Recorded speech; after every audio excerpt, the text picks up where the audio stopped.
Welcome back to the fifth installment of who are the quarterbacks the Jets should go after to help us with our quarterback situation. And we are up to number 6. Which means there are 5 better scenarios. So if you're thinking you guys are so stupid, the Jets should not do this, I want you to pick 6 better scenarios because I don't think you can. There's 5 better scenarios. We've picked them, and you can watch them later. Right. And if you want to know who we picked at 7, 8, 9, and 10, we'll give you the links to the video at the end of this video. But for right now, we're looking at our 6th choice.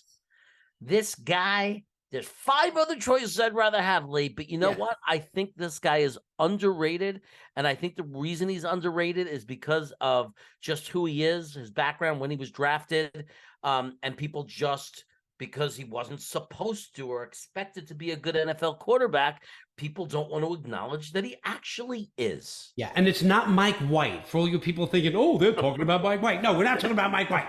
Mike White is a backup. We learned that the hard way. Even if he was injured, he's the backup. No, this guy played a lot of the season, and he played it in the middle of the quarterback crew in the NFL. He's had some bad years prior that aren't as good, and he's not a youngin'. I think he's 31, 32, but he played very well.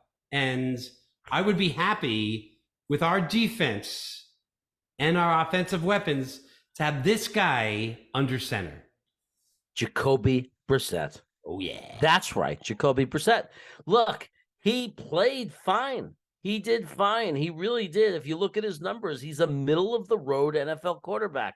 And you know what we always said about last year? Last year, we are a playoff team with just an average competent quarterback. And there's no question about it. With Jacoby Brissett, we're a playoff team. No doubt in my mind. If he's behind us last year or now this year, 2023, with the defense we have, top 5 defense, with the offensive weapons we've had, now maturing another year, we are going to the playoffs with Brissett. And the reason I'm even more excited is I think this guy is a sub $15 million quarterback that we could get with a deal where if he doesn't work out, we don't have him forever. We don't have him as a crazy salary cap hit forever, but where he might end up surprising everybody and continuing to get better, kind of like Geno Smith, where he could go into the top 10 potentially with more seasoning and with this kind of team around him. Right. I mean, Breece Hall, if he's back healthy, good offensive line, running the ball really well, this could be a game manager quarterback, capable, though, of third down and long situations, making the passes we need to get first downs at a reasonable percentage of the time, and not a heavy turnover guy, is he, Lee? No, and at this salary, we can keep most of our team intact, keep all of our draft picks, continue to build a great team around him, not have to sacrifice the future. And that doesn't mean that in 2024, we can't draft a quarterback, even in the higher rounds, 3rd round, 2nd round, and develop that quarterback behind him. I just think it gives us a shot to build a quarterback of the future and maybe even sneak with a little bit of luck into the deep playoffs or even the Super Bowl. And not to mention, this gives Zach some time. I don't really count on Zach panning out, but it gives us some time with someone decent behind center to see what Zach can do. Yeah, I mean, look, I don't think we could rely on Zach Wilson. I think that we all have to accept that. But at the same time, it would be nice, and it's a positive to the argument of like that when you get a guy like Brissett, it gives Zach the opportunity to compete for the starting job still.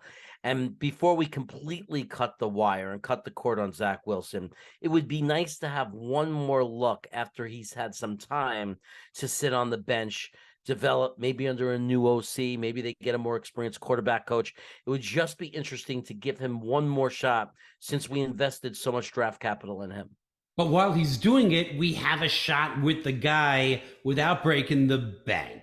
And look, this isn't my preferred scenario. There are 5 better scenarios, but they're going to be hard for us to make those scenarios happen. And I want something. I want a shot next year. And if you want to know who our 7, 8, 9, and 10 scenarios are, Hey, Jeremy, I think I'll tell them now. no, you're not going to tell them now. They're going to watch it by subscribing to the channel down over there by hitting my bald head. One of the videos, I forget. I think I put number 7 over there, is right down over there. I may even have put the whole playlist. You just click on it and you could see them all. And then in the future, keep hitting that playlist to make sure you see all 10 installments. And if you like this video, please hit the like button. And if you don't like the scenario we talked about, that's okay. There's 9 other scenarios to choose from. Right, 9 other scenarios. You don't have to hit the unlike button because you don't like the scenario. No. You hit the like button because you like my bald, shiny head. And whether you liked it or not, go Jets.